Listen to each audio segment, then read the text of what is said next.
From the Narragansett Regional High School broadcasting class in Warrior TV8, and now, your Gansett News at Noon with Charles Montalbano and Scott Favreau. Gansett News is offering our service to you with the hope to provide for, improve, district-wide communications. Communications. Mrs. Miller would like for Gansett News to videotape school committee meetings, special events, class activities, programs, extensive academic and extracurricular curriculum when possible. We want to do this kindergarten through grade 12. Gansett News would broadcast this before and after school committee meetings. The district is now accepting school choice applications. By broadcasting what you do in your classroom or after-school activities such as music and sports, Gansett News can provide a positive and enriching environment that brings traditional values with a vision for the future. Thinking school choice. Think Gansett. Narragansett Regional School District offers a wide variety of choices K-12. We will help you meet your needs in this informational society we live in, or what we call the 21st century. Gansett News. I'm Tyler Merrill, a graduating senior here at Narragansett, and I've enrolled in the United States Air Force. Thinking school choice? Think Gansett. Gansett's prepared me well. Our district has what you need to choose your career path, so you can explore, learn, and experience a future of your choice. Thinking school choice? Think Gansett. Thinking school choice? Think Gansett. Hi, I'm Charles Montalbano, graduate of Narragansett's class of 2013. After high school, I'll be attending Phillips Exeter, one of the best prep schools in this area. I've gotten to this prep school because of the hard work I've put in at Narragansett and what this school has taught me. It has taught me great ethics and how to work hard and how to get where I want to be. Thinking school choice? Think Gansett. At our high school, home of the Warriors, you have a choice to choose from robotics, where you'll explore the fields of engineering and technology, or we can challenge you with one of our many AP and honors courses. Just take a look at what you can experience in the world of robotics.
Gansett News is an extension of the broadcasting class in Warrior TV8 and is part of the Business and Communication Technology Department.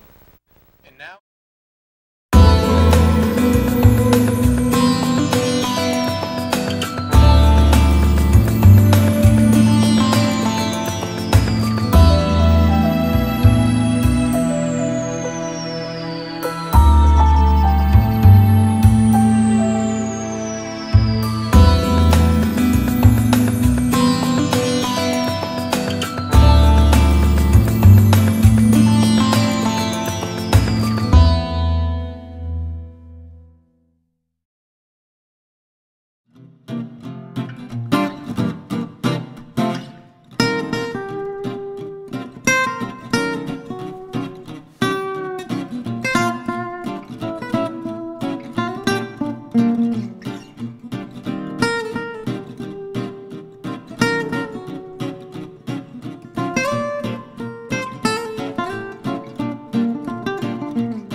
we're going to go from elementary to middle to high school, professional development, and then our Director of Fine Arts. Our elementary principals serve 3 schools, over 500 students, and they do this with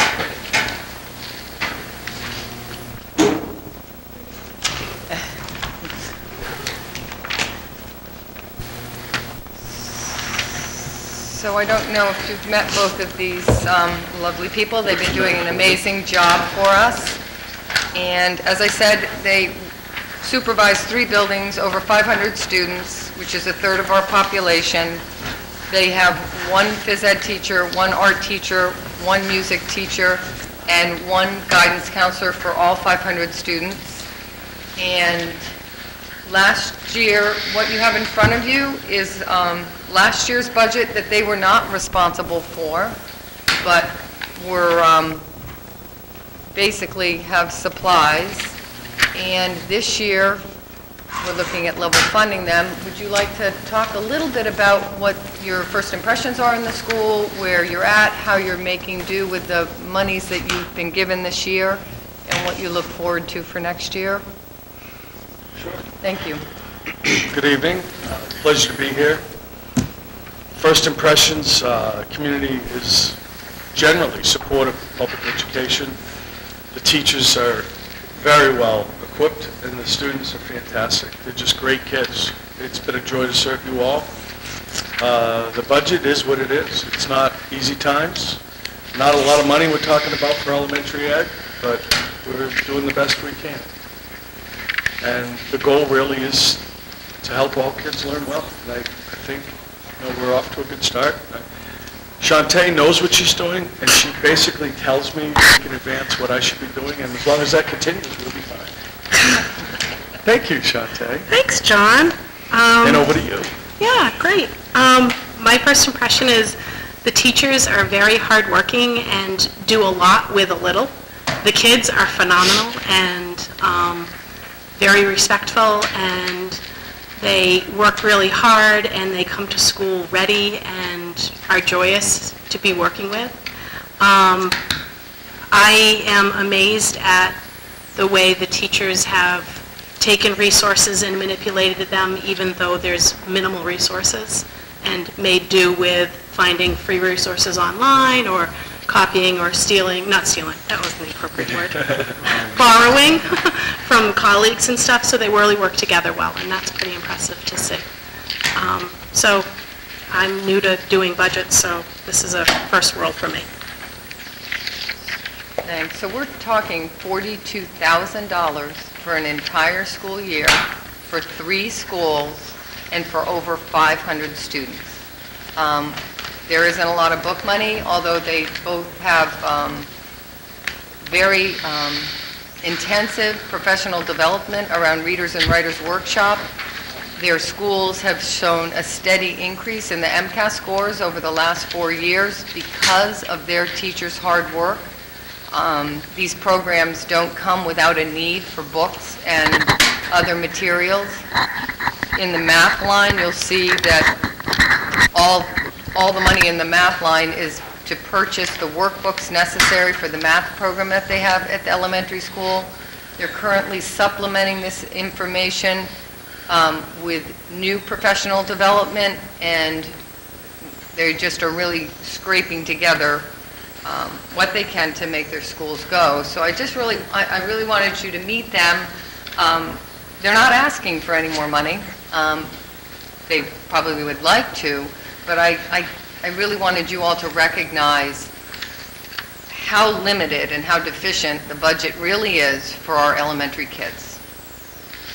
Will, did you have a question? I was wondering if I could get a breakdown of how many students per each of those buildings.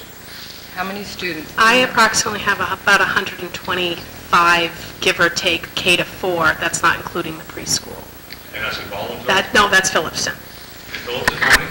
About 125 minus, that's not including preschool. Preschool, there's about another 50 or so. Don't hold me tight on those numbers, but it's about right. Yeah, that's about right. Baldwinville is around 130, and about another 100 or so at Templeton Center. Baldwinville is grades 2, 3, and 4, and Templeton School is K1. So we have K4, but in 2 different buildings that you're very much aware of.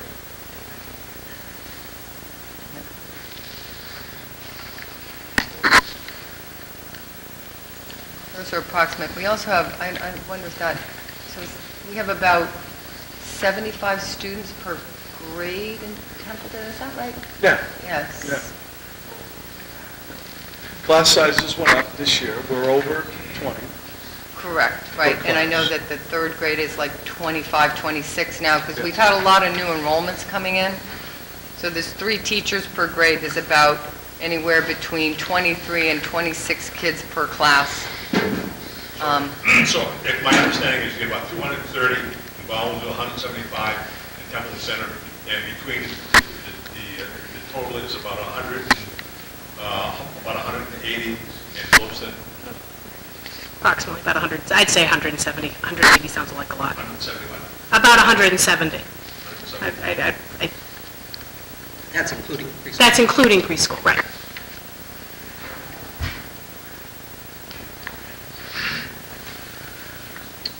Did you have any other questions? Rhea.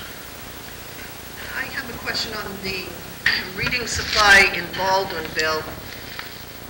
And then Templeton Center has very little for reading. And Phillipston is a K-4 building?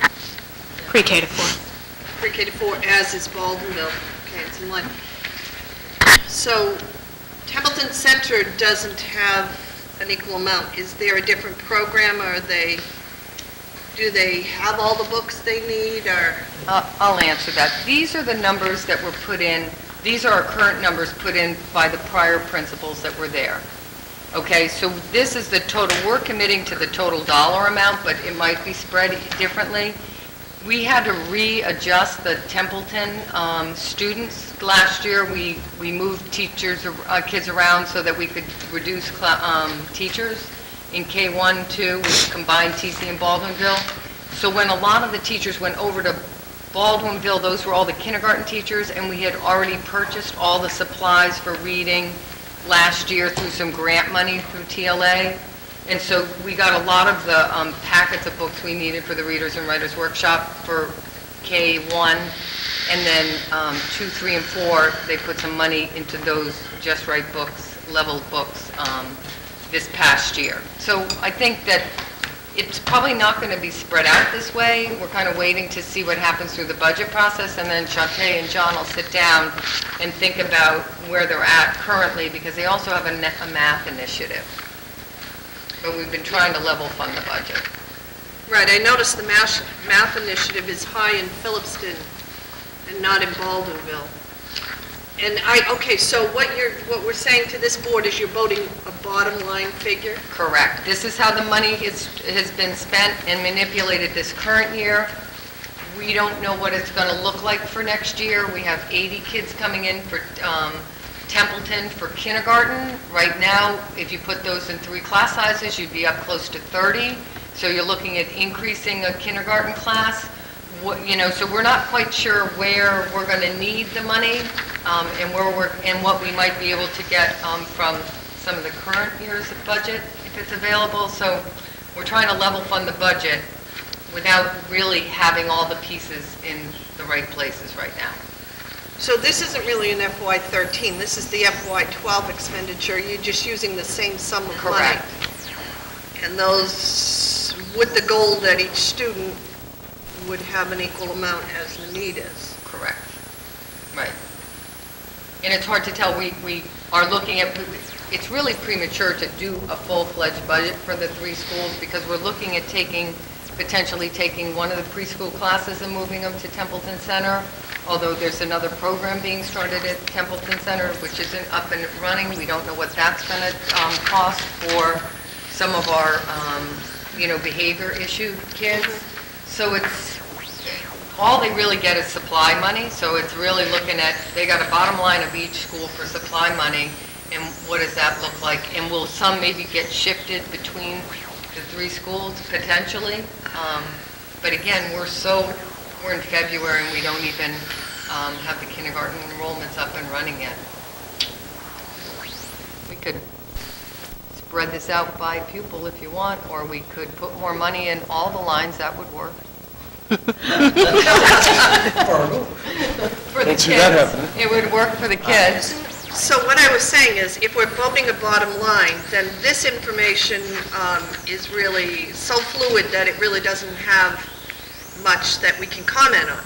Correct. We're looking at bottom line figures here. Right. And it's With Templeton Center significantly below the other 2.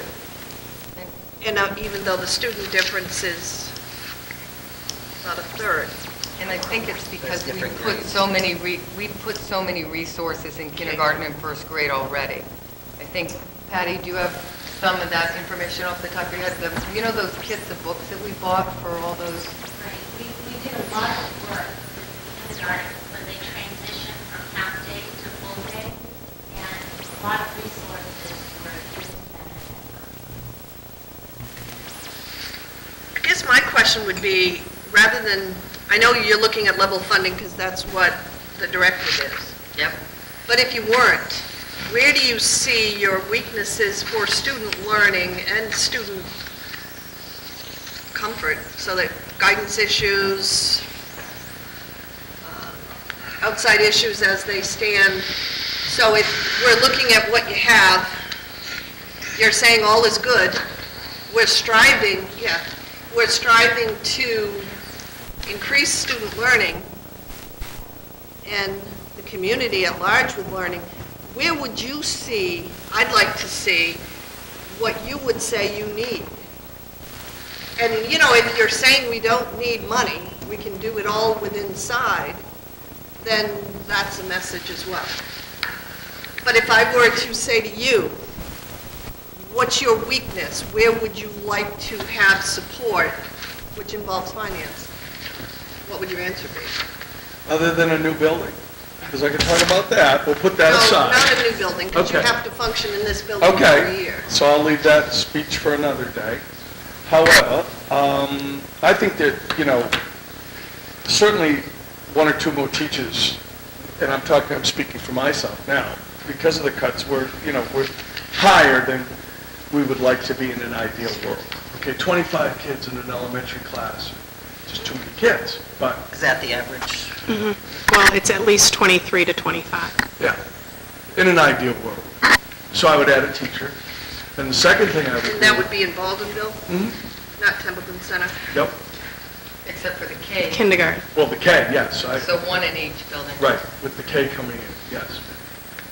And then the second piece is because of the cuts last year, our guidance services are delivered to classes of kids. And so there are some kids that do not benefit from the counseling services available through the guidance office, resulting from that. And so what happens? Well, we do the best we can. I have a door that's lined up with kids every day that just need someone to touch base with them. Let them know everything's okay. You know, the little guys, you know. In an ideal world, another guidance counselor that actually sees children in a therapeutic milieu would be great.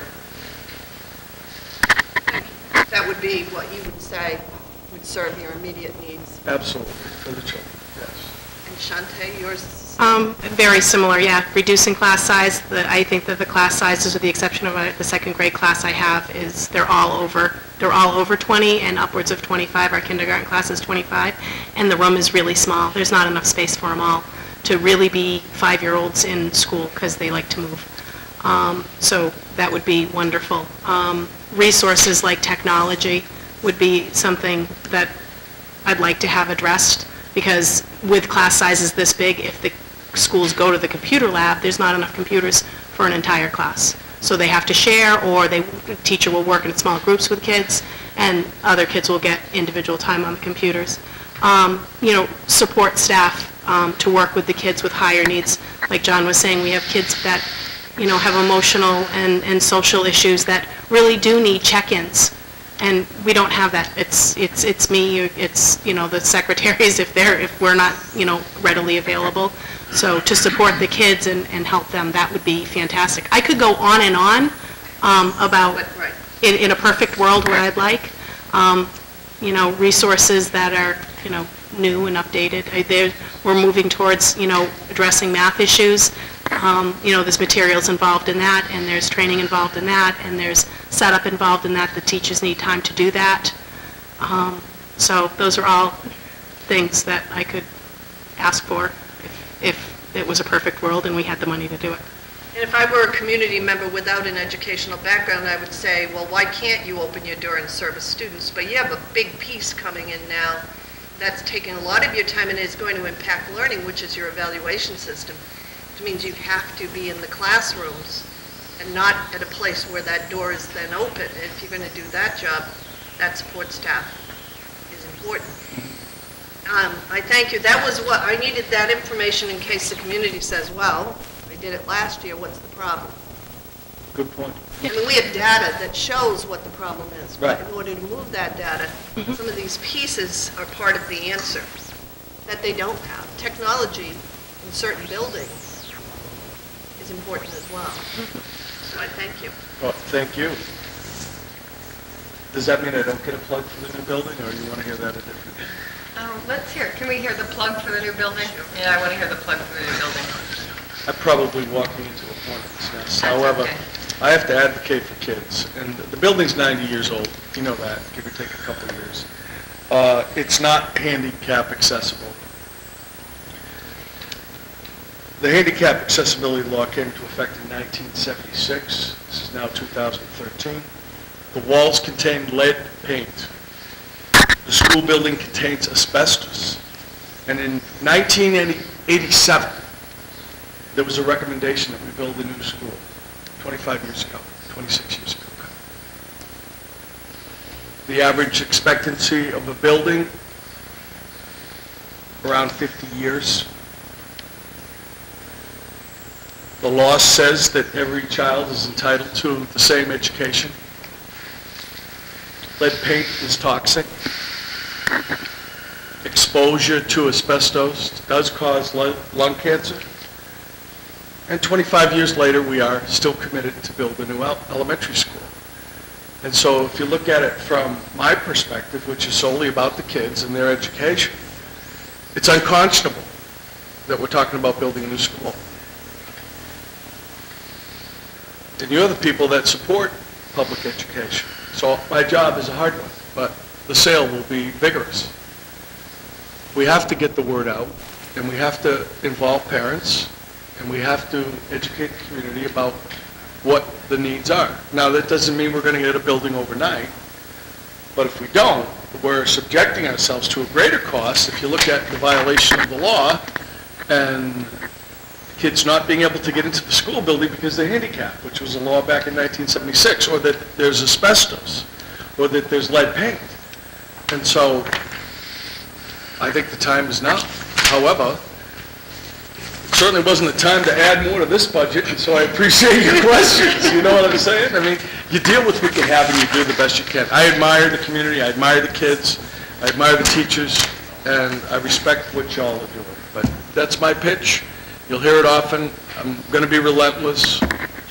I need to be relentless. That's my job, is to put them in a place where they need to be. We're not talking about a Taj Mahal, but a facility that's not close to 100 years old, that doesn't have asbestos, where a handicapped child can get into the building. Other than that, I don't have any needs. Almost a month ago now, because we have a meeting next week, I asked about PR for this building. And I guess the point person Yes. to say it was coming. Yes. Is there a timeline so that that information is flooded into the community? Yes. It starts at the next building committee meeting. The very next building committee meeting. And then you'll hear it for the next 88 years. And then also, I think that Templeton has a special town election on March 6th. Is that accurate? Yes. And at that time, they're going to be talking about the land and some legislation they have to do or switching? Right. We've been asked to provide a piece of land of a similar size in order to, for the Department of Agriculture to release the piece that they're going to give us. We need to have a piece of land where we don't have to actually give it to them, but we have to put a lock on it so it can be used for nothing but agricultural land. Right. So we're hopeful that at that meeting, that Dr. Graziano and I will also help get parents out, anybody that's hearing this on TV. That's going to be your job. We need to get some parents out to support that. It's no cost at this point, but that has to happen so that we can secure that land through legislation and start meeting the MSBA timeline, which is very aggressive for getting this building actually shovel in the ground, which the drop-dead date is June 14th for us to have a vote passed by the town of Templeton for this new elementary building, or we will not have support from MSBA. Right. And away with that will go between 60 and 65% reimbursement.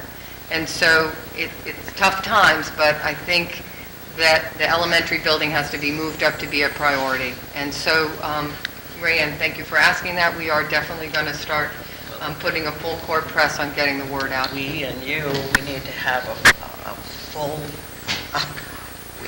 we have to approach this very strongly, because I know even for the last vote, I know that you were very active in trying to get people, but we need to be better this time. We need to be out knocking on doors if we have to. No, we will.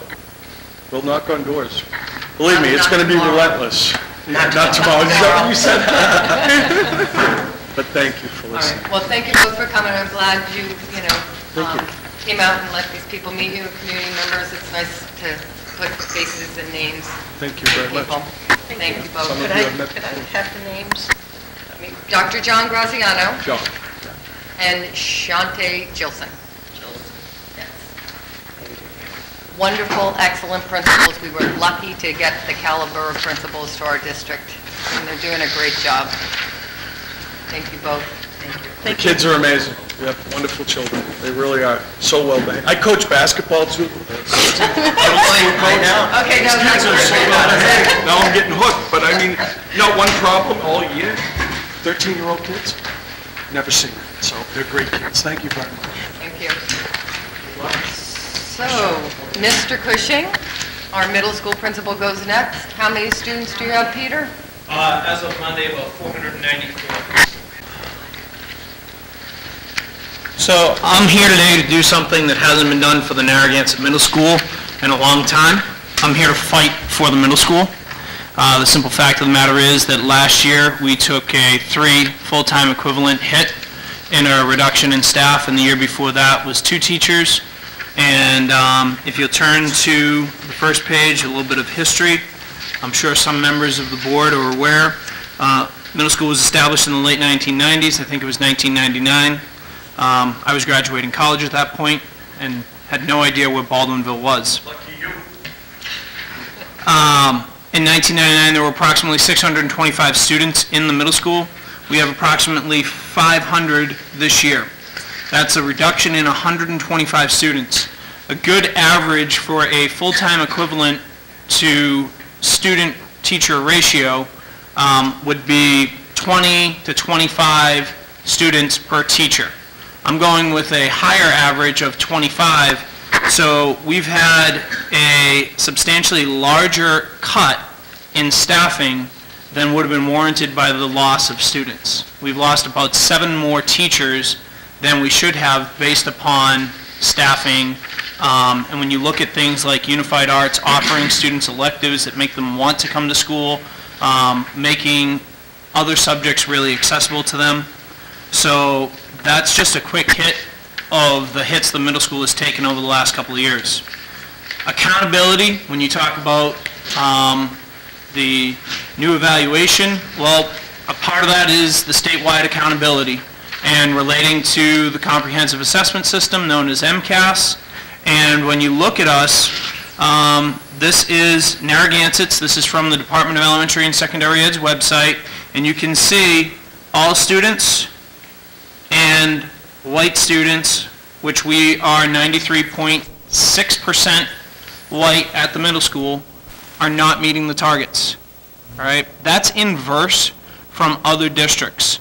Typically, low-income students are the people who you're not hitting the target, or special education students are students where you're missing the target. All right, we're missing it with the students that we should be hitting it with. All right, we do a lot with our students with disabilities, and we work exceptionally hard with students of low income to make sure that we have after-school programs like the Homework Help Club, late buses, and other things that give them access to teachers after school. All right, so that just gives you a little bit of a hit of where we are. This is pulled, the next page, a comparison. This is pulled from the Massachusetts Department of Elementary and Secondary Ed. If you look at districts and you click on the Finance tab, all right, I pulled this, just cut and paste right from it. Instructional materials, equipment, and technology.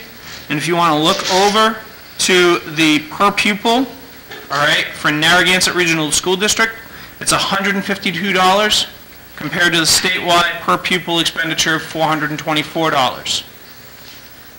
All right. If you want to move to the next thing, some things that we really need to accomplish and we need to look at. In 2011, Massachusetts adopted the Common Core State Standards, also known as the CCSS. The Common Core State Standards have really raised the bar, not just for Massachusetts, but for everybody. Massachusetts' bar was already pretty high. But what this does is it puts the country on an equal playing field. One of the things that is dictated by the Common Core is 40 minutes of reading per day, 40 minutes of writing per day. Right now, our students get 50 minutes of ELA per day. All right? And myself, my vice principal, and other people are examining some things that we're going to bring before the school committee at a later date to try to rectify that and make it better. Another area that we really struggle is math. All right? Our game plan is to increase both math instruction and to really look at a humanities model to go into 100 minutes per day. All right, 100 minutes per day of a reading, writing, 100 minutes per day of math instruction. All right, we need to get our students, your children, better prepared in these two fundamental areas. If a student can't read and write, they're not going to be able to progress to the next level well and access the great programs that the high school has, and then move on to a great post-secondary education or to do well in the military or whatever job they choose to go into. So when we look at it, those full-time equivalent losses that we've had, all right, the adjustment counselors that we have, because we've had some issues with social emotional health at the middle school over the last few years, we brought on board last year, we ended having a middle school guidance counselor, and I moved to have 2 adjustment counselors at the middle school. One is an LMHC, licensed mental health clinician, and the other is an LICSW, licensed independent clinical social worker. These people are well trained to deal with the issues that young people are dealing with. Our problem is, even though we have 2 of those people in the building, it essentially equals 1 adjustment counselor, because to cover the staffing losses and to keep class sizes small, and by small I mean 28 to 30 kids in a class, in a lot of scenarios, we need to have one of our adjustment counselors teaching a class.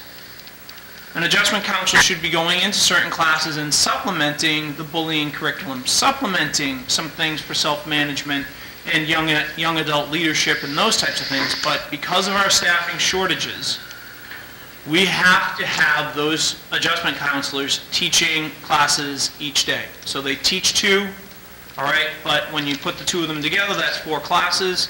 That means we don't have a lot of coverage for the social emotional health of our student population. And if you're not aware, school is now the primary social provider as well as the primary educational provider. Ms. Trifilo, you mentioned that with the elementaries.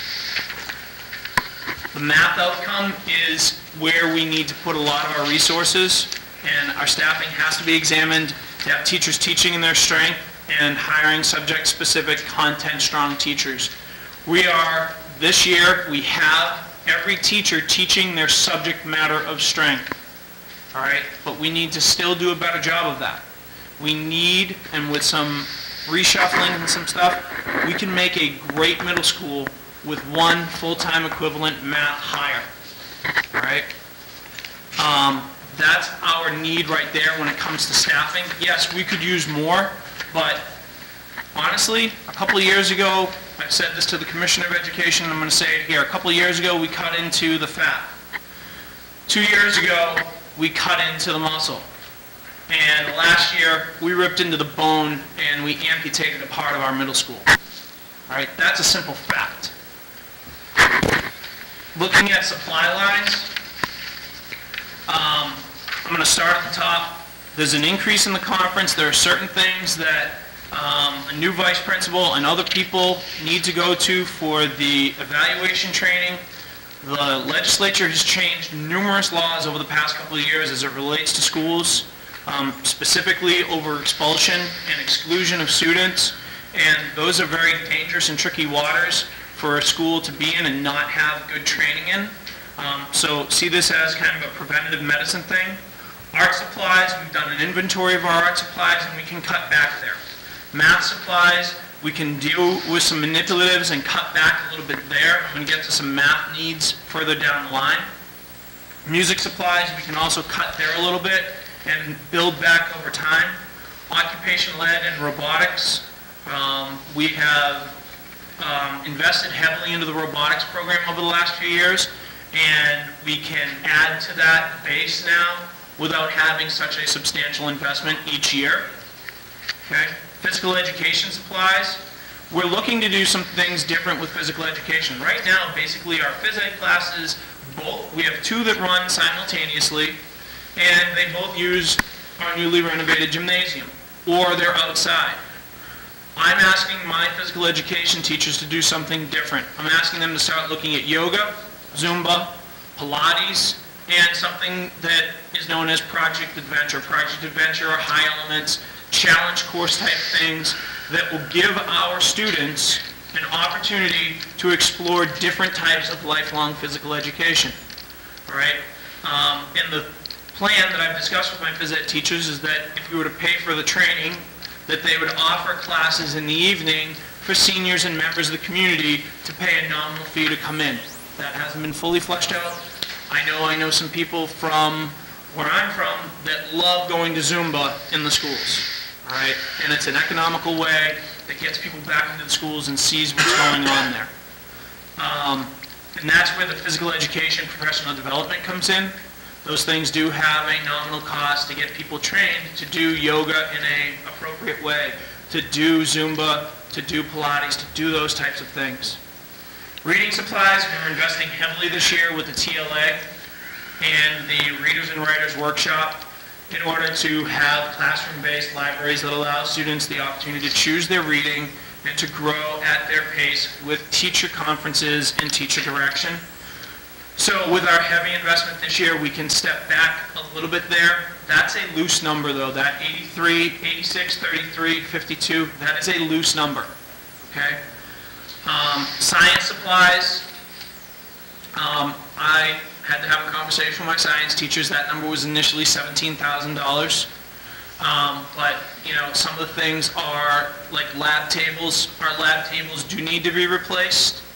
Some of them contain asbestos. Mr. Claybaugh has assured me that it's called green asbestos and it's not harmful. However, I don't think mesothelioma attorneys would necessarily agree with that. So instead of bringing in 30 tables, I'm looking at 3 tables, and that's a $1,600 expense that's built into that $4,223. And then the other science supplies necessary to run. That includes frogs to dissect, and a lot of hands-on manipulatives. Things that kids need, like batteries and circuits and those types of things to get hands-on. Social studies, I zeroed that line because that's blending into the reading supplies and looking at a humanities model. That's something that we need to discuss with the school committee.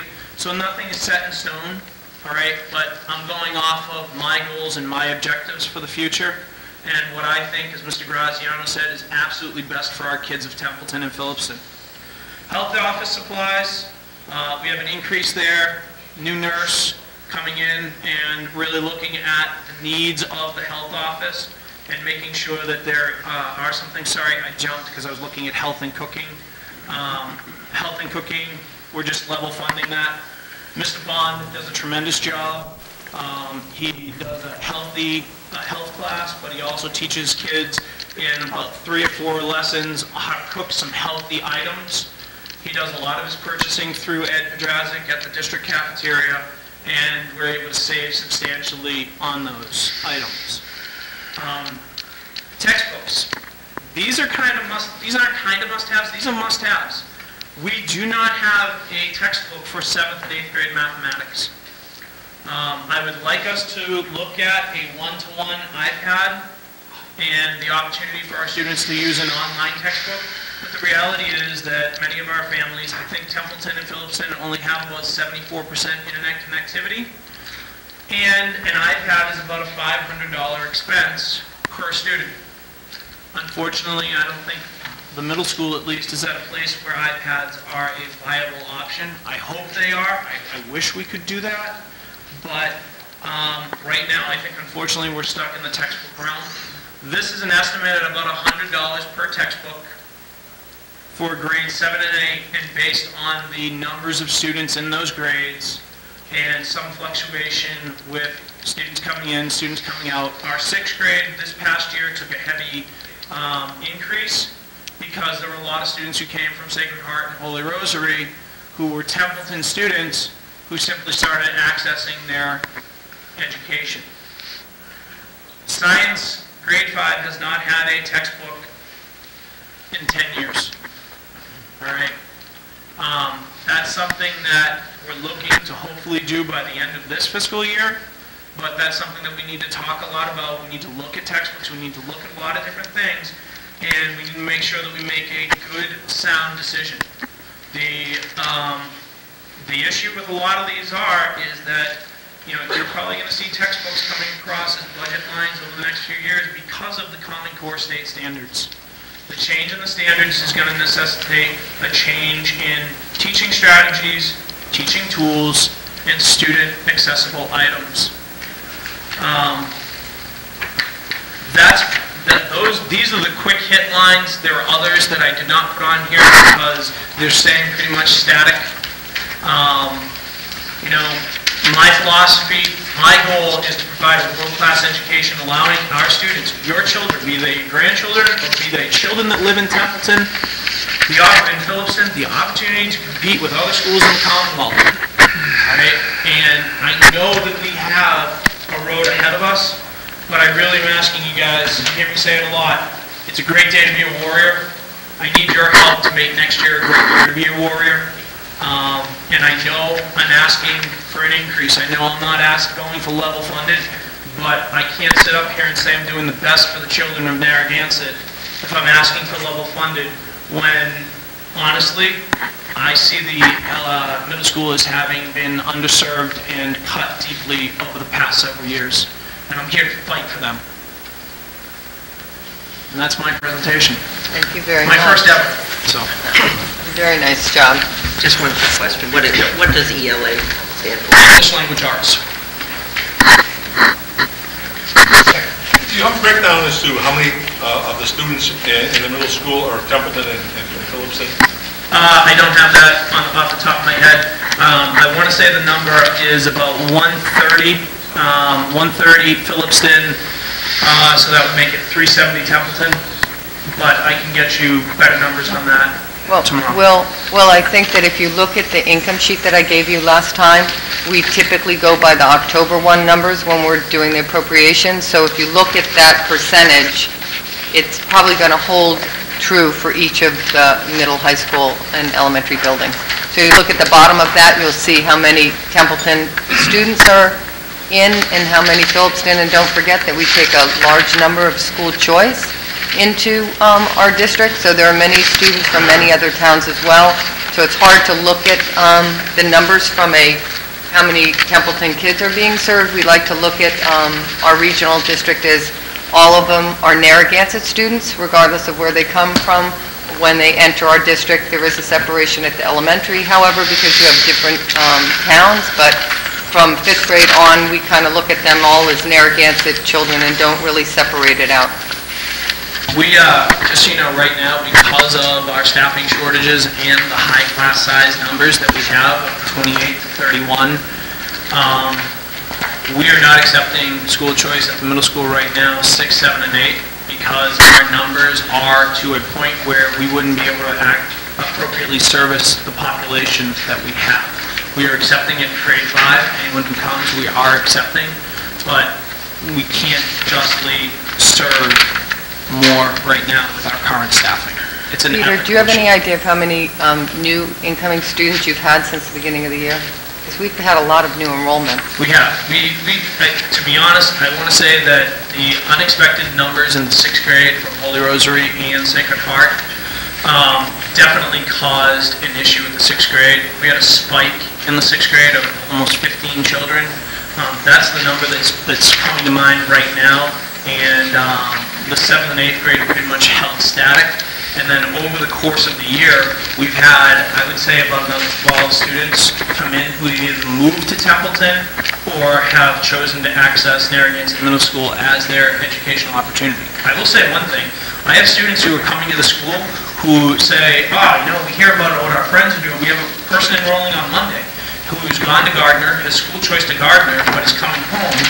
And the person's father said, the kid hears about how much fun they have in school, how much fun they have with their teachers, and how exciting things are. So that's drawing students back to Templeton, which is good, because that means less money going out on the school choice outfall. Peter, I know a math teacher who buys used books sometime, and I've heard how he has a hard time finding all the books that he needs. He has 2 or 3 different sources. What kind of luck? Have you ever seen anybody buy used books? We bought used books in the 6th grade social studies department this year. We had to buy from about 5 or 6 different vendors to be able to complete the order. We purchased them at the high school as well for Spanish. The quality of the book coming in oftentimes can be in question.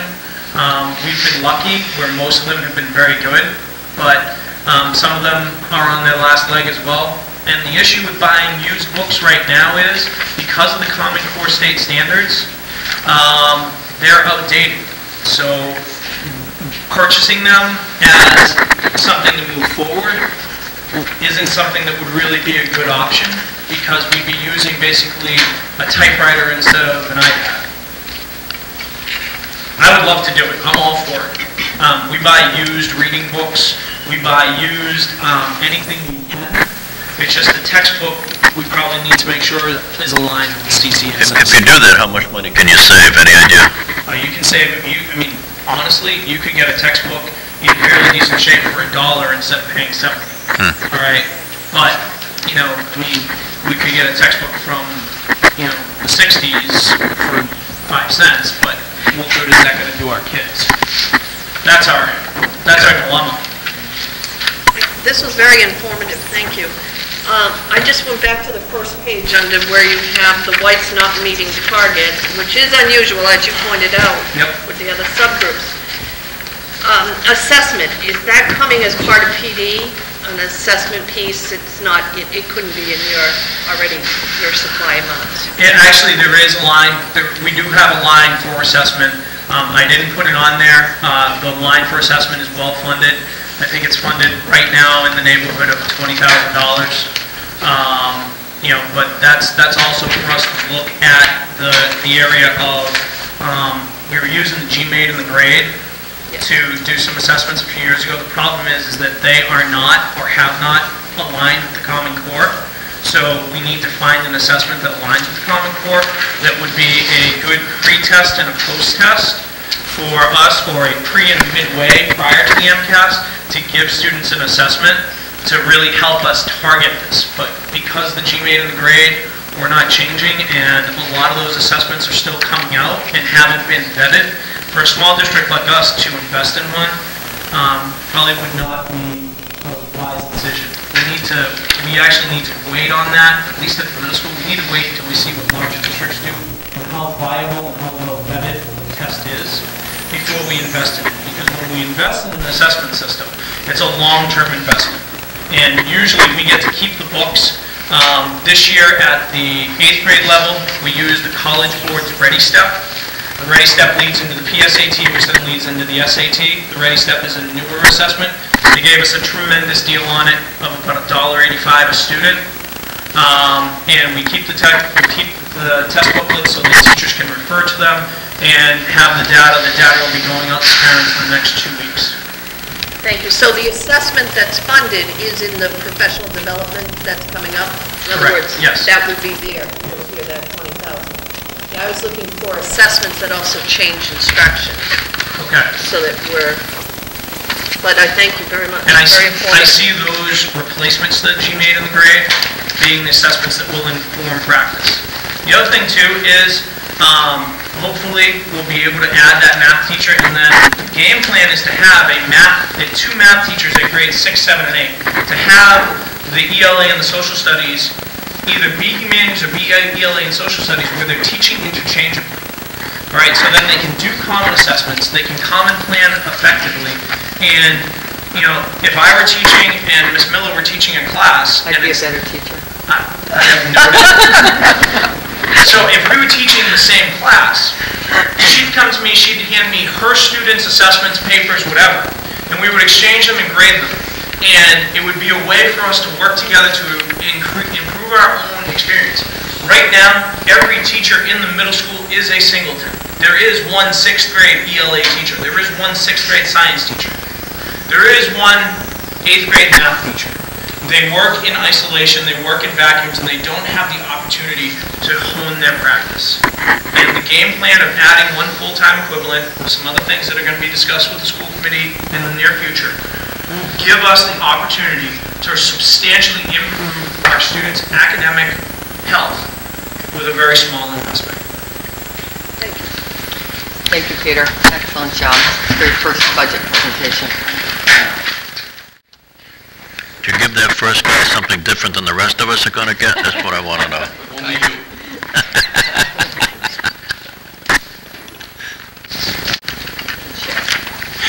Good evening, everyone. For those who may not know me, my name is Sean Ricken. I'm the principal at Narragansett Regional High School. I'm extremely proud to be the principal at Narragansett High School. We have wonderful, wonderful students, and we have very, very strong teachers at the high school.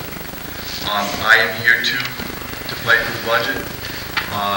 Narragansett Regional not only has to compete with area schools, but our students have to compete with students all over the world.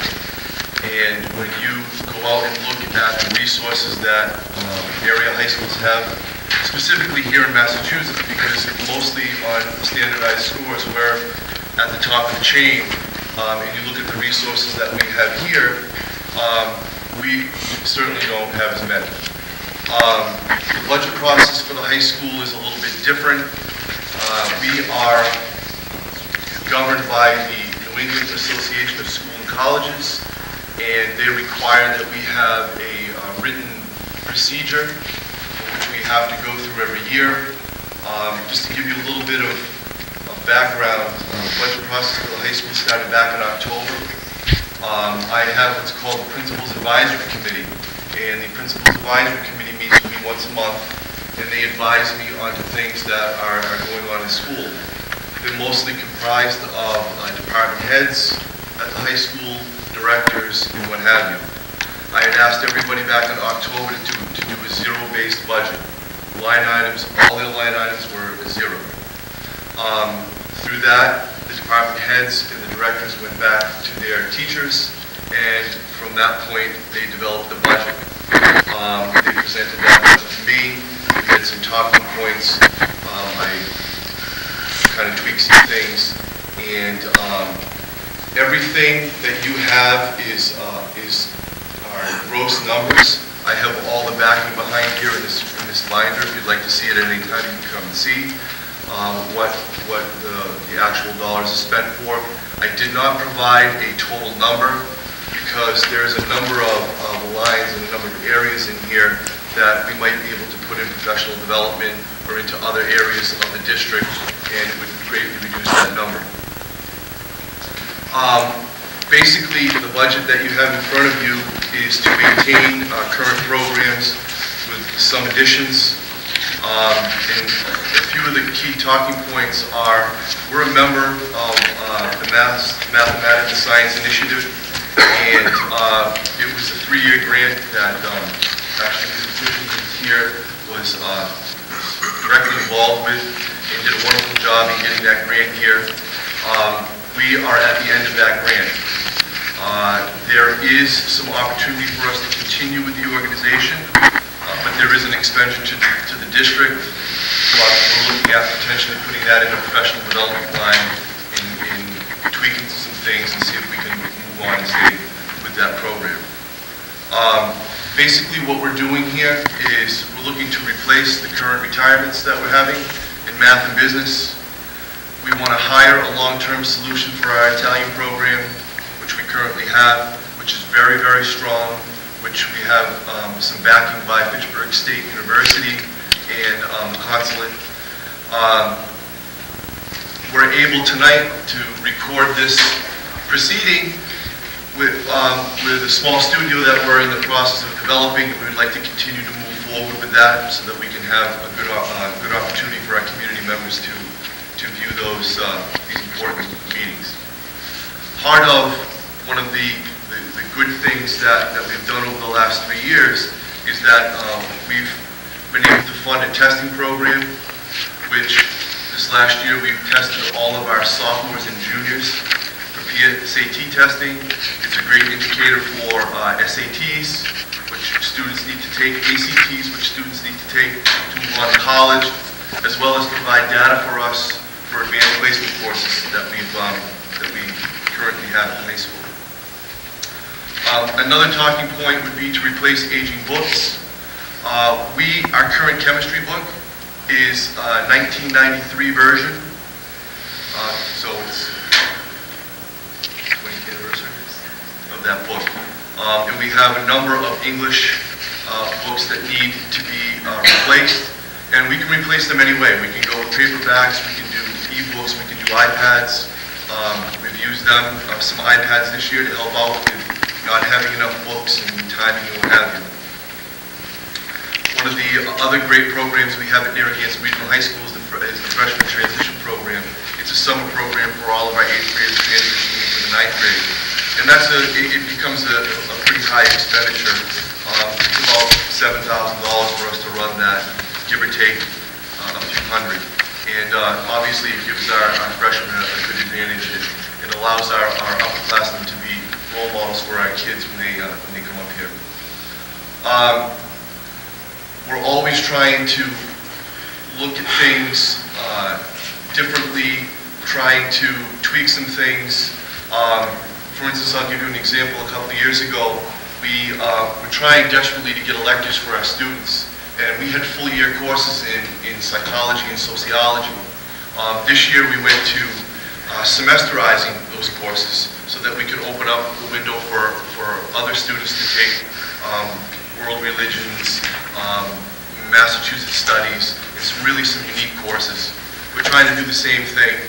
We want to develop and maintain a fitness area in line with what Mr. Cushing presented earlier about opening up a whole different side of education.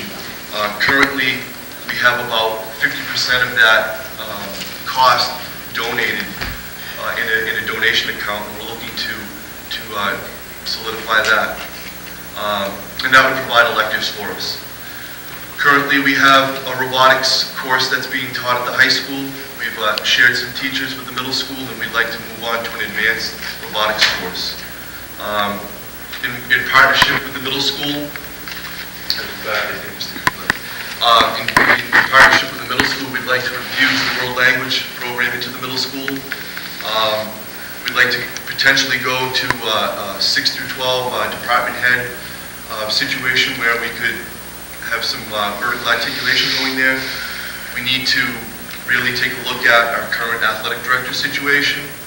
We currently have a part-time athletic director who is not in the building. Some other small things. We have a world language lab here. Our support is up. We're looking for a few thousand to support that that program. Also, potentially advisory stipends. I don't know if you guys know about advisory programs, but we've started a program this year where all of our students meet with an advisor one day out of the week. Right now we have it scheduled in for about 11-12 minutes. We'd like to expand that. And it's an opportunity for the kids to meet with their teachers and discuss other things other than academics. To give you an example, Narragansett Regional High School just developed the new core values and belief statement, and we're putting on a poster contest for students to take a look at the document, take a look at what that what it means to them, and kind of put it into an artistic form for us to adopt at the high school that we can put around. They meet with their advisors once a week and they discuss issues like that. Sometimes we play games with them. Sometimes we talk about New Year's resolutions that we just did a little while back. But we also delve into other things, more serious issues, study habits and things like that. So we'd like to continue with that. Currently we're doing it without a stipend. And then the biggest thing is the NEASC visitation. We are set for a 2014 NEASC visitation. That visitation and all of the preparation up to this point and taking care of the visiting team that comes here has an expense to it. It's somewhere around $35,000 to $38,000, which is a huge, huge expense. We may have an opportunity at some point to move that off a year. I know the superintendent has had a conversation with the New England Association of School and Colleges, and so that's really the whole talking point presentation. If there's any questions, I would be happy to. Can I just make a point, because we at the district always give Sean a lot of grief because we say he has the biggest budget. But in true fairness, his budget is woefully lacking, just like all the other schools. It may not appear that way to you when you look at the bottom line and the dollar amount that he has, but he does amazing things. He and his teachers do an amazing thing with your kids every single day, and all you have to do is walk around the classes and see what they're doing. And they don't have a big world language department, but they get almost all of our kids through 2 to 3 years of a foreign language. It would be great to add AP foreign language. They do amazing things in the science department and math department.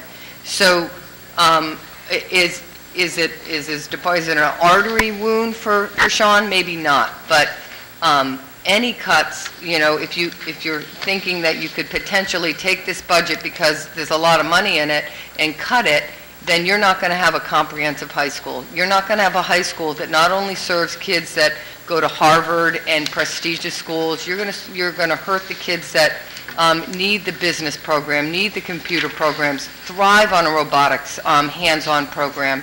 Those are the things that he's been trying desperately to build with the little money that we give him. So I just want to caution you to not look so carefully at the bottom line. Things cost more at a high school than they do at a middle and elementary school. And the cuts to his school would be as dramatic and severe as it would be for the middle and elementary school. So I just kind of wanted to frame that to you, because sometimes you look at the bottom line of the high school and you think, you know, they're overflowing with resources. And compared to other high schools, even in north central Massachusetts, we are woefully underfunded. One of the things that we do frequently is we take a look at where the students are going to school, what they're going to school for. A few years ago, we knew that we have a number of students that come through and they go into nursing. So we had to kind of tweak things a little bit for us to get anatomy and physiology, because that's a big plus if students have that. We have a number of students that go into the business, so we had to again take a look at things, and we put in some accounting classes. Now, whenever we make a change like that, something else has to suffer. And 2 years ago, we had to cut our environmental science program. We've cut Every year that I've been the principal, this is my 5th year, we've cut something, or we've had to try to work something out where we would make a year-long course, a semester course, so that we can get the extra teaching spot. It's really, I've asked my teachers and directors to think outside the box to try to maintain, at least maintain the programs that we have and be competitive with everyone. You know, like I said, we're not just competitive with Gardner, Oakmont, Quabbin, Athol, Winchendon. We're competitive, our students are competitive with everyone in the world, because everybody outside of this country wants to come here to go to school. I was lucky enough a year ago to spend a couple weeks in China, and hands down, they all want to be here. And it's very, very competitive, and when you look at how hard they work and how hard they study, and you look at what we have here, we have a lot of work to do. The good thing about Narragansett Regional High School is that in all of the key areas, we're doing very well. Our daily attendance is good, it's up. Our suspension rate is down. Our dropout rate is below state average. Our graduation rate is competitive. Our MCAS scores in 2 out of the 3 areas are in the top 100 in the state. And those are the facts. Those are the things that the teachers and the kids are working on every single day. And this, what I presented to you, is just to maintain what we have. And that's my... How many students are currently at the high school? 440. 440. Give or take. And is online learning one of the avenues you're looking at to provide what personnel might not? Yes. We have several students that are doing online learning. Well, and you had that summer program with Yeah, through the yeah. health. I mean, there are, when you talk about online learning, you're talking about several different things. We have access through online learning through Brigham Young University. It's an online, it's basically used for students that have struggled and they need to get extra credits. We've used that. We've used a couple of them as well. We also have students that do dual enrollment at Which Community College. We also have a number of students. I think we have 105 students in the internship program, which is a very important program for us.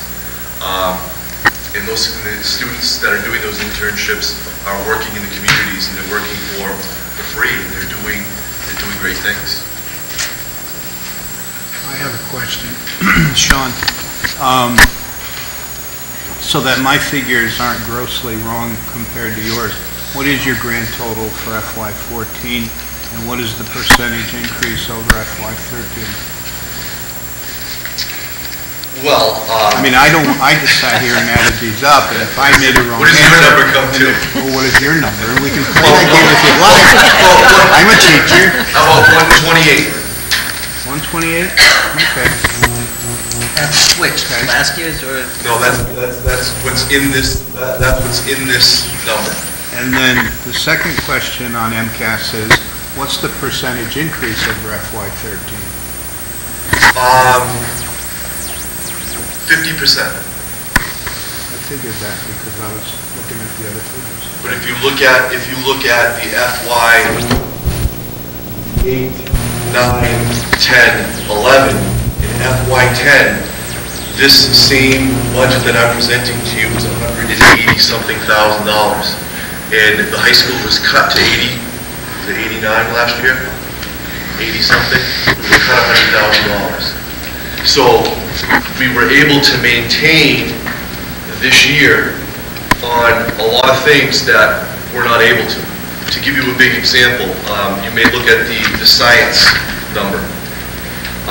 We were able to use a lot of the supplies and things that we had to maintain through this year.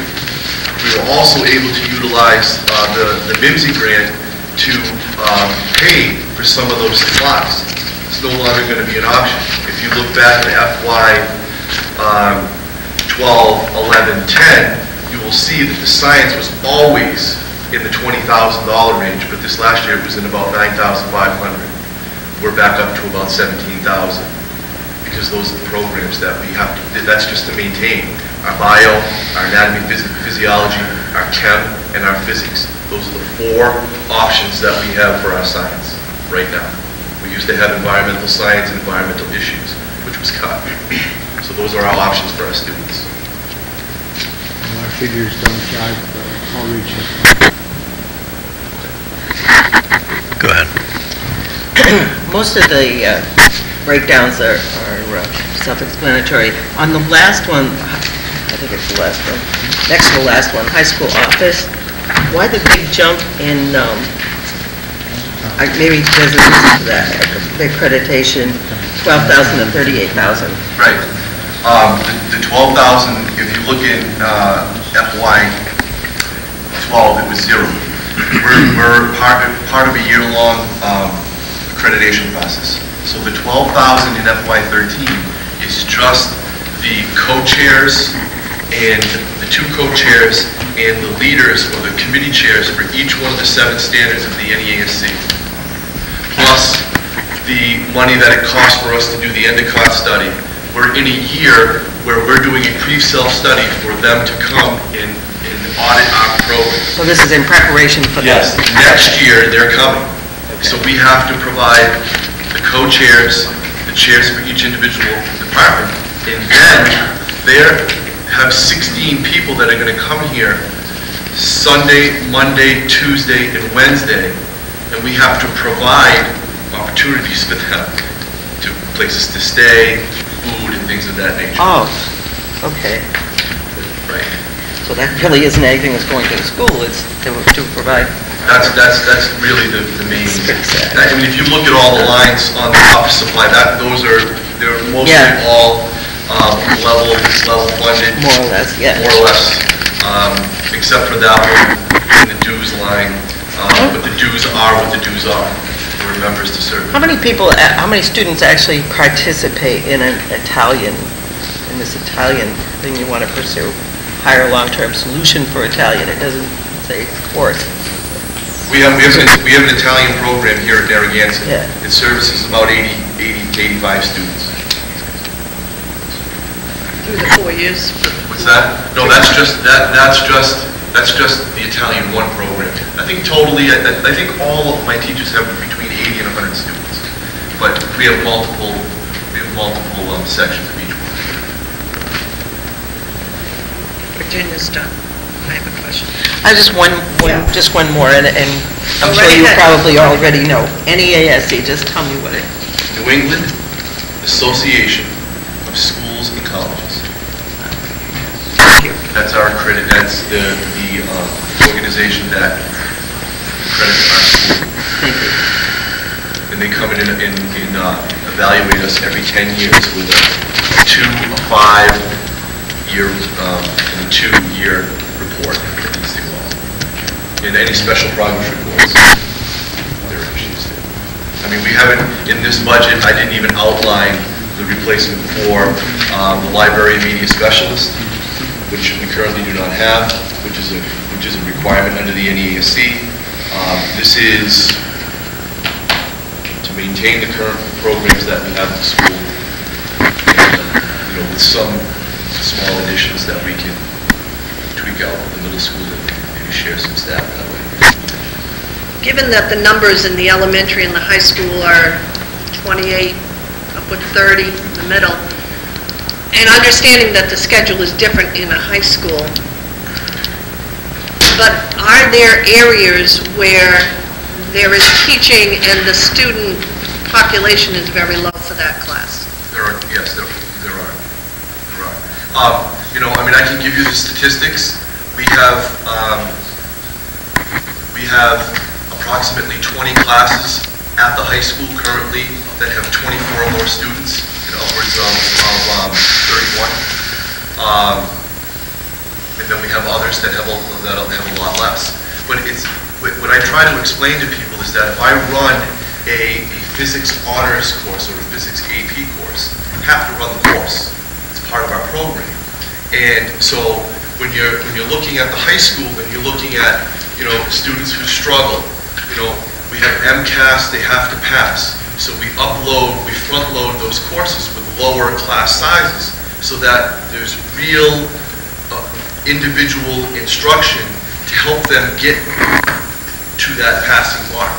That's one of the reasons why I think our MCAS scores are very, very good. With that said, there are pockets in the high school that suffer. Our college prep courses are very high. When you have a college prep history course that has 28 kids in it, that's a big class. And so within it, you can look at the total and say, okay, yeah, class size is small, but within that pocket, there's also specialized courses that we have to run to be competitive with other schools. We have to run those things. And to really focus on students who are 9th and 10th graders who have to pass the MCAS, have to do well in the MCAS. Our standard is not even to pass the MCAS. It's actually to be proficient. That's what our standard is. And when you get 95% proficient in ELA, 85% mathematics, and 85% in science, those are very, very good numbers. The program is working. And I'm desperately afraid to lose that. Because that's what I've been working on, that's what the teachers have been working on for at least the 5 years that I've been principal here, and I know for the 8 years that I've been here as an assistant principal. That there's a long, thought-out process to get to where we are. Yes, that's what, we'd like to do at every level of education for every child. If you're able in 9 and 10, to run those levels to pass, I'd like to see that second grade student have that type of help as well. And that's why the question. That's why I presented to you a budget that really doesn't have any additions into it. It's really just maintaining what we have. The unfortunate piece, the MIMSI grant, I don't know what the numbers are going to be with that. They no longer fund. They no longer have to fund us. The NEASC is coming. That's our accreditation. That's what our accreditation is about. There's probably $40,000 there, $45,000 worth of increases there just in those things. When is that accreditation happening? May of 2014. We're currently in the self-study process, and it's we've been going hard at it for 3 or 4 long months. And it's an inclusive process, but we have to do there's a certain benchmark they have to meet at the end of class study. We have to have 100%, 95 to 100% student participation, 95 to 100% faculty and staff participation, and 25% parent participation, which we met all those targets. Thank you, Sean. Nice job. They have curriculum people in every building and every level, and from our consultants that are free, that we get through the state, that work up and down the Route 2 corridor, they have told us that North Central Massachusetts has the fewest amount of resources in their schools across the state, and that Narragansett by far has the lowest resources in North Central Massachusetts. Anyhow, so Patty?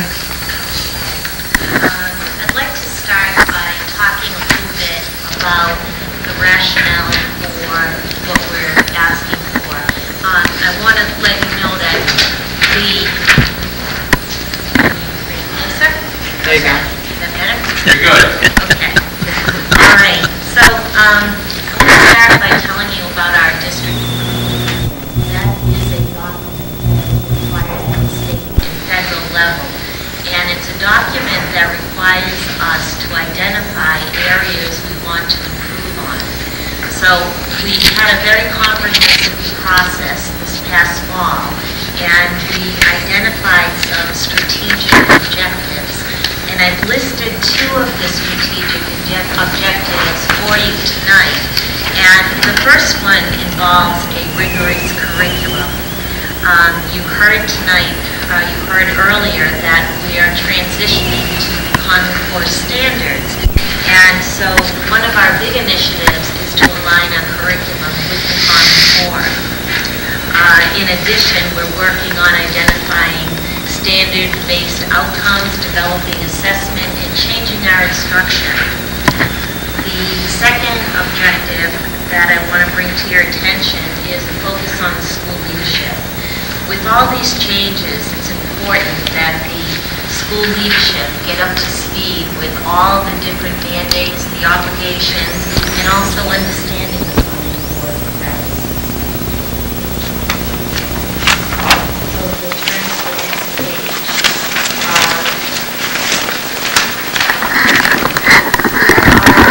State laws that mandate have professional development. And one of the pieces of information I know is important to you is that it was identified in the FY requires the state to at least $125 per student in terms of professional development. And I cited the law that goes along with that so that you'll have that information. In addition, there are requirements around our mentoring program. We have several requirements coming up this year, and we'll be replacing them with new teachers that will need guidance from our veteran teachers. And again, this is a state mandate that we have an orientation program that we identify people to work with team teachers and to get them up to speed.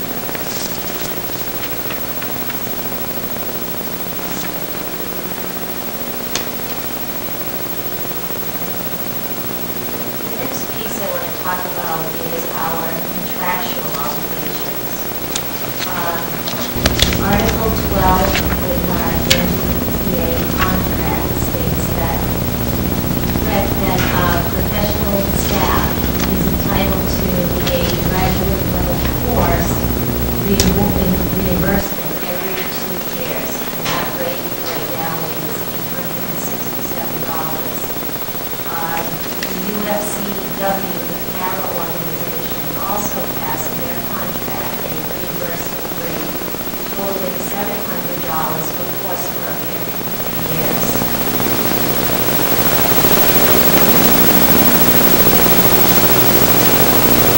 What I want to bring to your attention is what some of the professional development lines mean as the PB. The PB administration is for the courses and the contractors to keep our leadership up to speed. Along with that comes memberships. Periodicals are important, staying connected, networking with associations, and different dues that go along are an important part of the administration training. In addition, we have our support staff that we need to keep up to speed, and we have a new procurement officer, and that requires a lot of outside training. We have a financial system we use called Munis, which requires us to stay up to date with as well. I mentioned the PB courses for teachers, for mentors. We have a line item for writing curriculum, which is important with our new standards. Professional development supplies support our initiatives and operations. And then we have in-services, consultants, summer breeze, those are what the finance.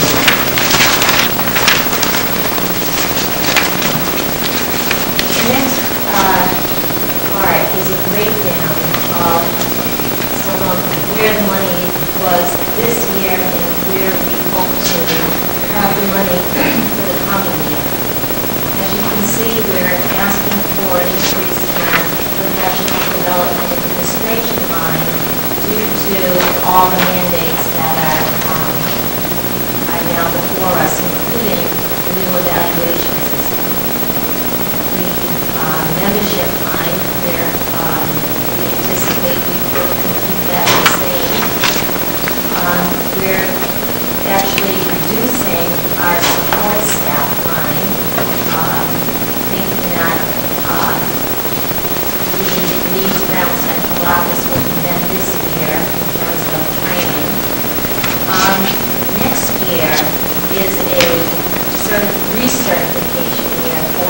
majority of our teaching staff, and we anticipate that the staff will take advantage of the reimbursement.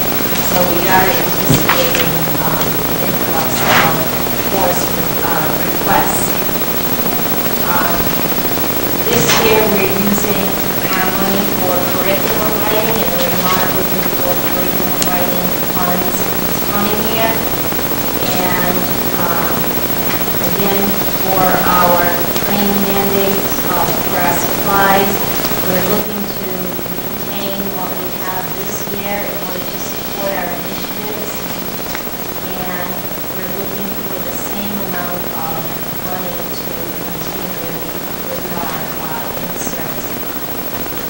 So, as you can see, the total is $145,000, and given that the state requirement is asking us to spend $125 per student with 1,454 students in the district, we are asking for approximately $35,000 less than what the state is giving us.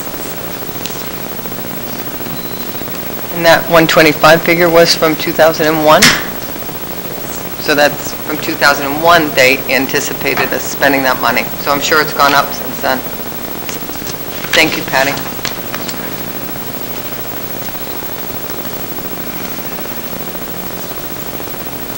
Wait, I'm sure they have questions. Don't sneak off. You're not going to be that lucky. Do you have any questions for Patty?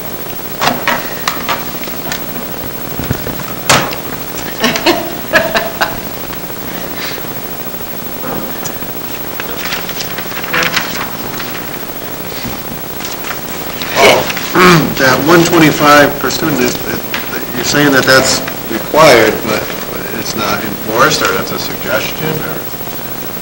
We're hoping that bill with grants. We are receiving a program review, and we may get cited for it, for not having spent as much as we need to. So at this time, we're making a proposal, we know the time's tight, so this is what we're proposing. Trying to live within a pretty lean budget. Right. Thank you. But I think what he was asking was, and I was interested in the answer, is that a recommendation or is it a, you have to? It's written as a requirement. And I think she gave you the law, so when you read it, you'll see that we're legally obligated to provide professional development for our staff. Patty does a lot of the professional development herself. I mean, she works with all the teachers at all levels now. You know, she's going in, she's evaluating them, she's sitting down, she's helping them with creating units of studies or anything from every discipline, from kindergarten all the way up to the high school. She does a phenomenal job, but again, she's only one person.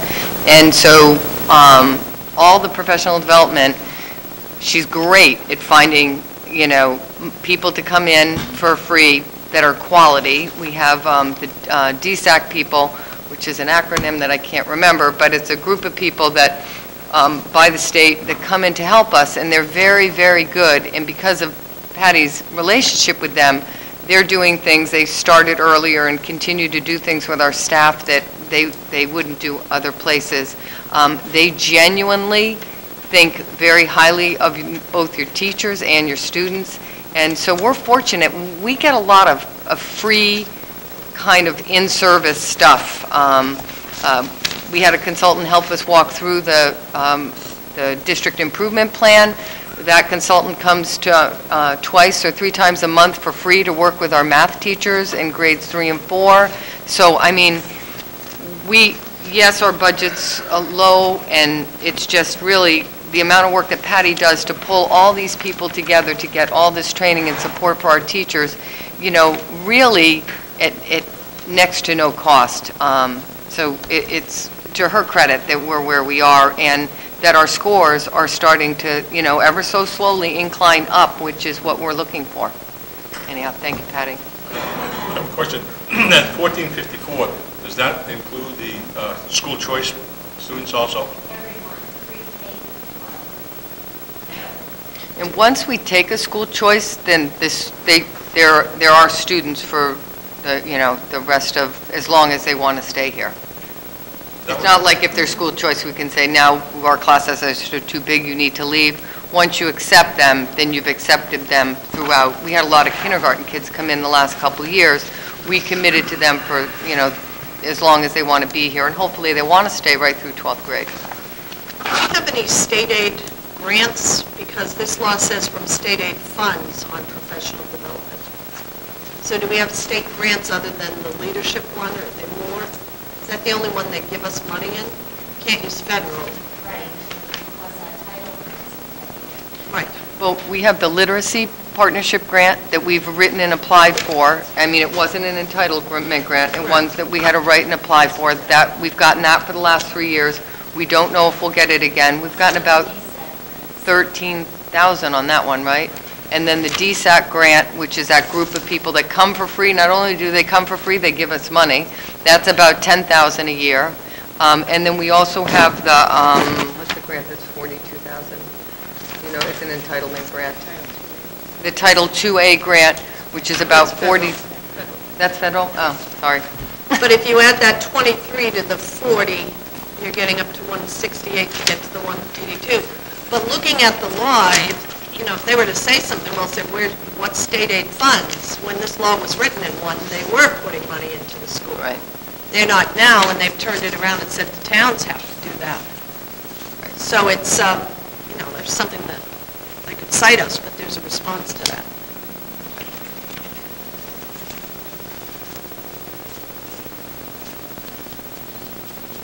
Thank you very much. Everything else, Dave, or will be that up? Okay, see you. No. There is a BEA out there.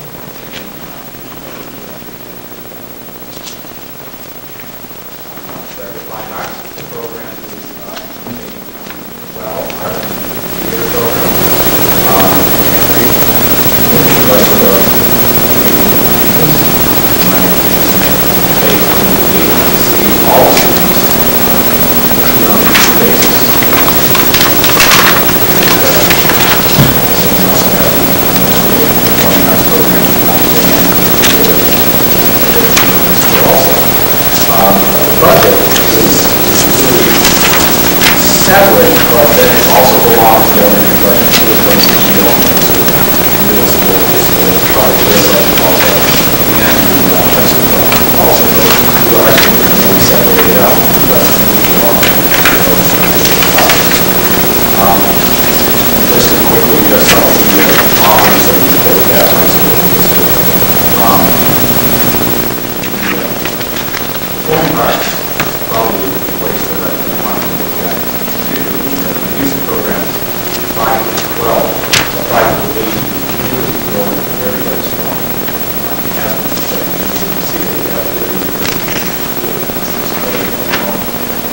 7 to 8 grades, so it's about 21% of the students involved on that program.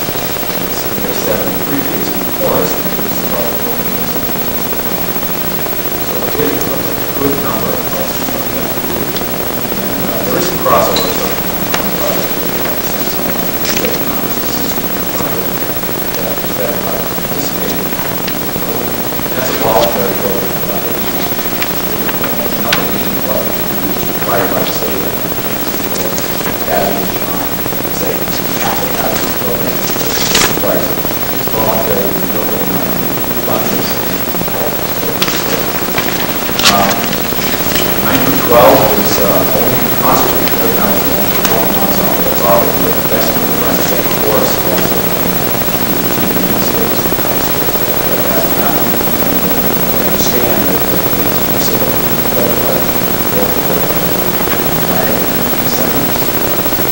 Even before that. We're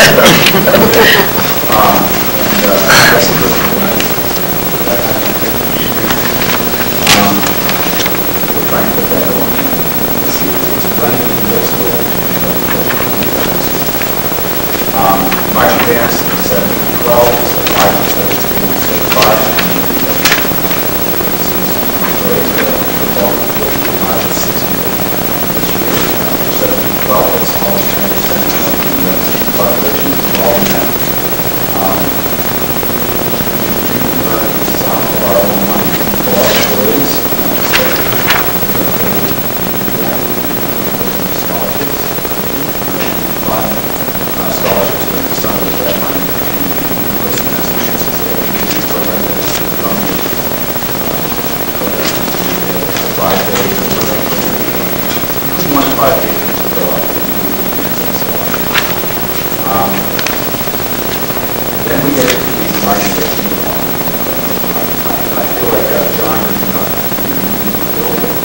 building is double what is used for our installation. Uniforms are also double what they're used for our installation.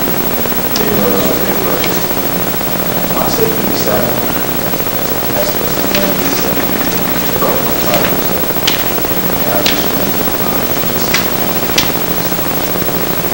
We've done well, but it's getting to be it's probably think about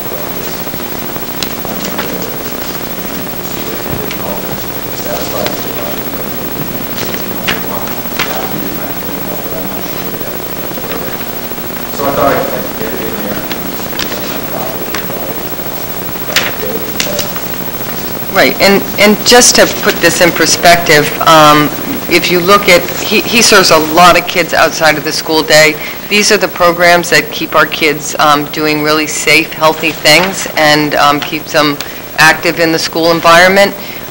We haven't replaced our athletic gear all that frequently. However, it's been at least every 4 to 5 years. I know that we just got new football uniforms. I know we've gotten some new basketball and softball and baseball uniforms. So we have regularly within our budget supported the equipment and gear that our athletics needed. And that's why I encouraged Dave to put this in, because it's been a very long time and our students perform very, very well, and I think that they deserve to at least be acknowledged, and we at least need to ask for a replacement in the uniform. About the fee as well. The fee? Oh, and there is there's user fees for both athletics, but there's user fees for the drama program and some of the extracurricular. Not for my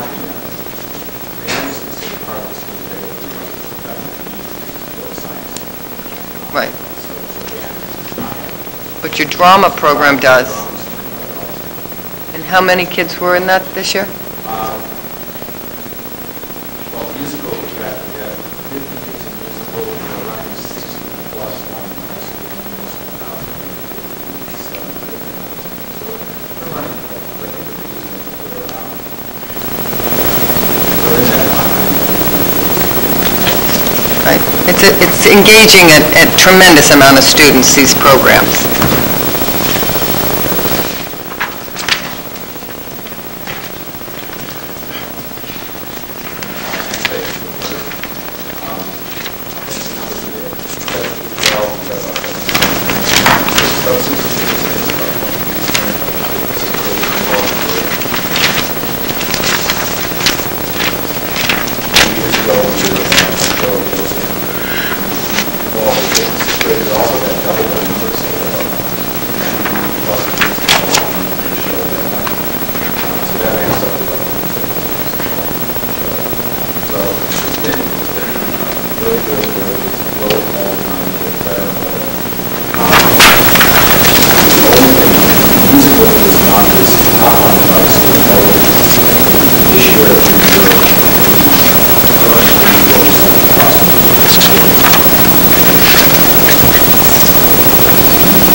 excuse me, some of the sports teams have fundraisers and things to get uniforms that they can't otherwise get, or pieces of equipment or whatever they need.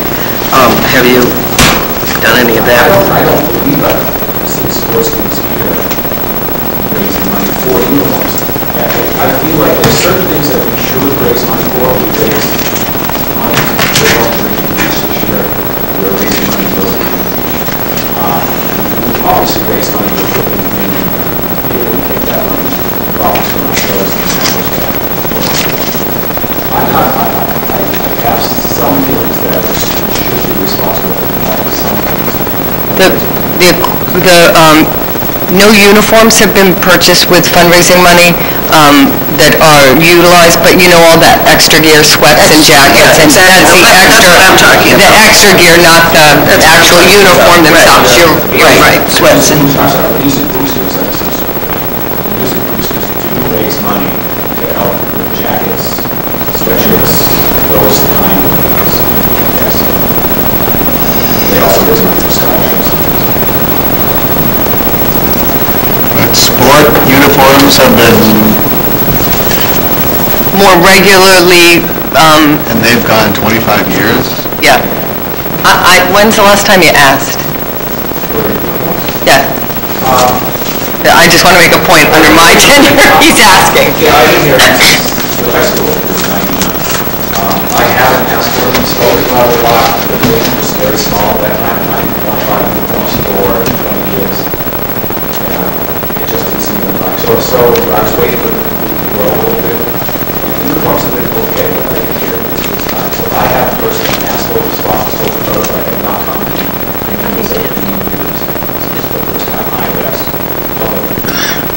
And he's really, Dave has done an amazing job growing this program. I mean, well, you have the numbers here about the number of kids in chorus and band. I mean, we have a great band now and a great chorus, and the kids participate. So I think that before we didn't ask because we did, like you said, we didn't have a large number, but between the middle and high school, we have a fairly large number now. The cost of making this is about the uniforms. You are ordering uniforms instead of the cost of and then it's paying for a row instead of But so we haven't really asked, in fairness. Right, but I don't see why the sports would be funded so easily, and they wouldn't. 25 years, that's a long time. And that was why I encouraged Dave to bring it forward to you, whether we can afford it this year or not. I think that he needed to put the need down. We talked about it last year, and then we talked about it again this year, and I said we just have to start asking, you know, because we need to see what the community wants to do, and that to understand the need, and now you do, and then, you know, we just have to continue the conversation.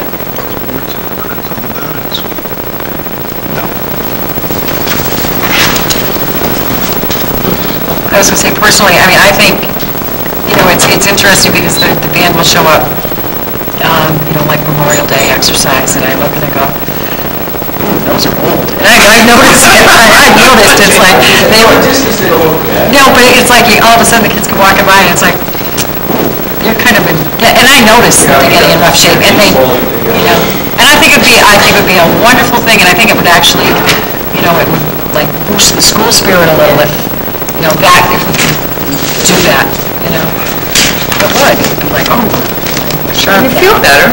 Yes. I mean, I don't wear a 25-year-old coat. Me neither. Do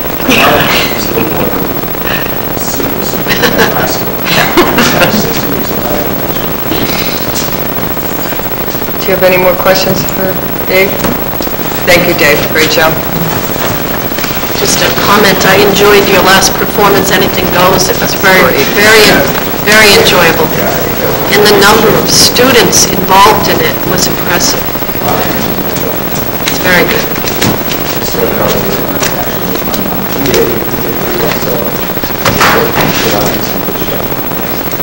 Thank you, Dave. So that was a lot of presentations tonight. We'll start putting together the regular spreadsheet that you see, and we'll put in, I think we're going to have 3 columns. We're going to have last year, we're going to have what everyone's asking for, and then we'll kind of try to anticipate it, looking at that bottom line of that income figure that I gave you. There's been no update on that. I'm hoping before we're done that we'll get some income, but I'm not sure. It's still pretty early. Anyhow, so that's all I had, Dan. You want a motion to adjourn? I would like to have a motion to adjourn. Second. Motion made and seconded. Any discussion? All those in favor? Aye. Opposed? We are adjourned.